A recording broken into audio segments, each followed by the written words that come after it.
नमस्ते दोस्तों। कैसे हो सब? आज मैं यहाँ सेल्फ रिस्पेक्ट पर बात करने आई हूँ। वैसे तो हम कॉलेज वालों के लिए सेल्फ रिस्पेक्ट और असाइनमेंट की डेडलाइन एक जैसी होती है, आती है, डराती है, पर हम फिर भी उसे सीरियसली नहीं लेते। आज का टॉपिक है जो इग्नोर करे उसके लिए खुद को मत खोइए। एक इग्नोरेंस का नया दौर। दोस्तों, आजकल प्यार इबादत से नहीं, ब्लू टिक से तय होता है। इधर मैसेज भेजा, उधर दो नीली लाइनें आई और अगर 2 मिनट तक रिप्लाई नहीं आया तो बीपी लो होना शुरू हो जाता है। एक लड़का अपनी गर्लफ्रेंड से बोला, तुम मुझे इग्नोर कर रही हो क्या? लड़की ने 3 दिन बाद रिप्लाई किया, नहीं तो मैं बस देख रही थी कि तुम बिना बात किए कितने दिन जिंदा रह सकते हो। सच तो ये है दोस्तों कि हम किसी के टाइपिंग दिखने का इंतजार ऐसे करते हैं जैसे मम्मी घर पर पनीर बनने का इंतजार करती है। पर याद रखना, अगर वो टाइपिंग रुक गई तो आपकी जिंदगी नहीं रुकनी चाहिए।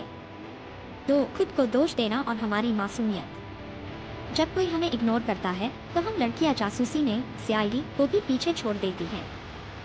हम उसका लास्ट सीन चेक करेंगे, उसकी बहन की सहेली की फोटो पर उसके लाइक्स चेक करेंगे और फिर आईने के सामने बैठकर अपनी ही शक्ल में नुक्स निकालेंगे।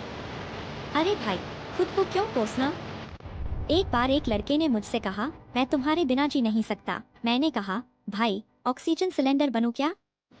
मजाक अपनी जगह है, पर हकीकत यह है कि प्यार मांग कर नहीं, अपनी काबिलियत से कमाया जाता है। अगर कोई आपको बार बार छोटा महसूस करा रहा है तो समझ लीजिए कि वो इंसान आपके लेवल का ही नहीं है। 3. आत्मसम्मान, सेल्फ रिस्पेक्ट। आत्मसम्मान का मतलब ये नहीं कि आप लड़ाई करें।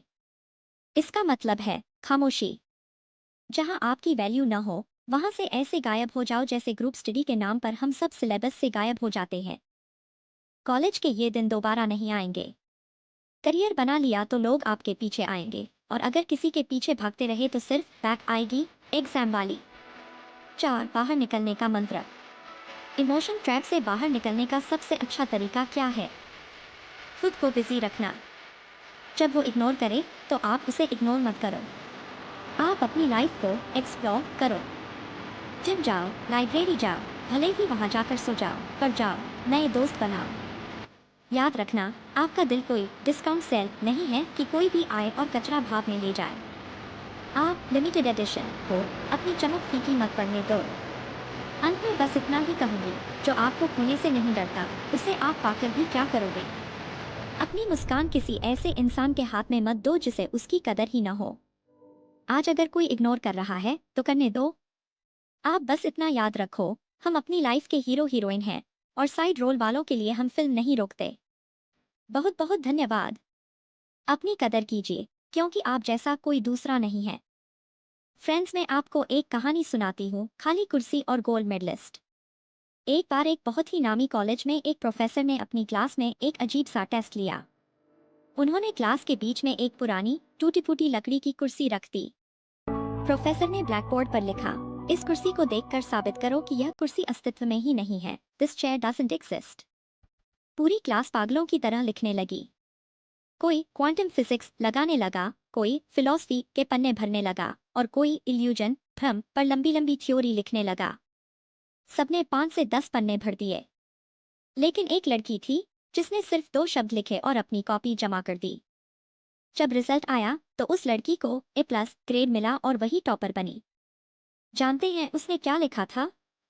उसने बस इतना लिखा था, कौन सी कुर्सी? विच चेयर? दोस्तों, इस कहानी का एक बहुत गहरा मतलब है। उस लड़की ने उस कुर्सी को अपने दिमाग से ही गायब कर दिया। वह कुर्सी वहाँ थी, पर उसके लिए उसका कोई वजूद नहीं था।